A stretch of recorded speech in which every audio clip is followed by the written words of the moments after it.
రోమీలకు రాసిన పత్రిక 12వ అధ్యాయము.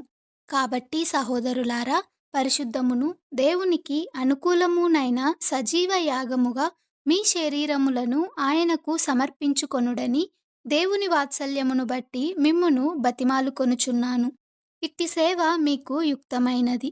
మీరు ఈ లోక మర్యాదను అనుసరింపక ఉత్తమమును అనుకూలమును సంపూర్ణమునయ్యున్న దేవుని చిత్తమేదో పరీక్షించి తెలుసుకొనున్నట్లు మీ మనస్సు మారి నూతన మగుట వలన రూపాంతరము పొందుడి.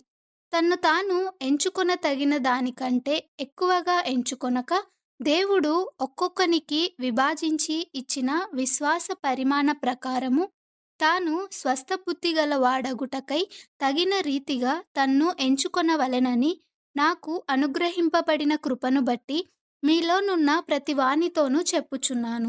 ఒక్క శరీరములో మనకు అనేక అవయవములుండినను ఈ అవయవములన్నిటికిని ఒక్కటే పని ఎలాగు ఉండదో, అలాగే అనేకులమైన మనము క్రీస్తులో ఒక్క శరీరముగా ఉండి ఒకనికొకరము ప్రత్యేకముగా అవయవములమై ఉన్నాము.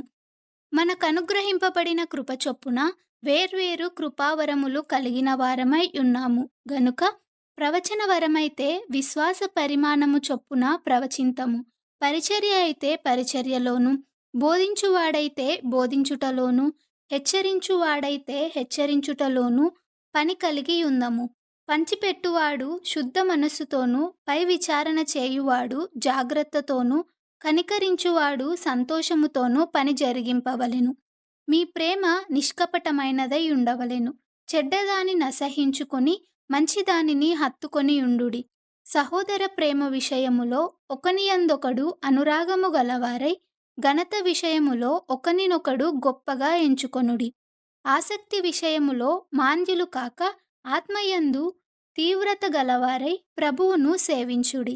నిరీక్షణ గలవారై సంతోషించుచు, శ్రమయందు ఓర్పు గలవారై, ప్రార్థనయందు పట్టుదల కలిగియుండుడి. పరిశుద్ధుల అవయవములలో పాలు పొందుచు శ్రద్ధగా ఆతిథ్యము ఇచ్చుచుండుడి. మిమ్మును హింసించు వారిని దీవించుడి. దీవించుడి గాని శపింపవద్దు.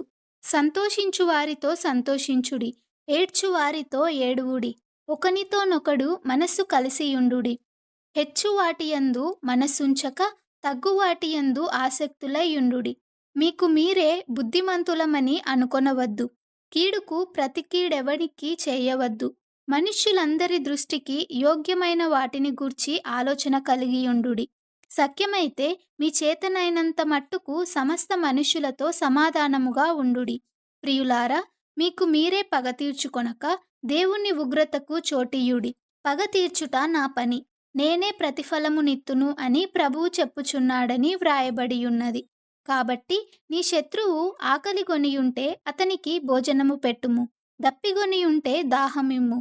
అలాగు చేయుట వలన అతని తల మీద నిప్పులు కుప్పగా పోయుదువు.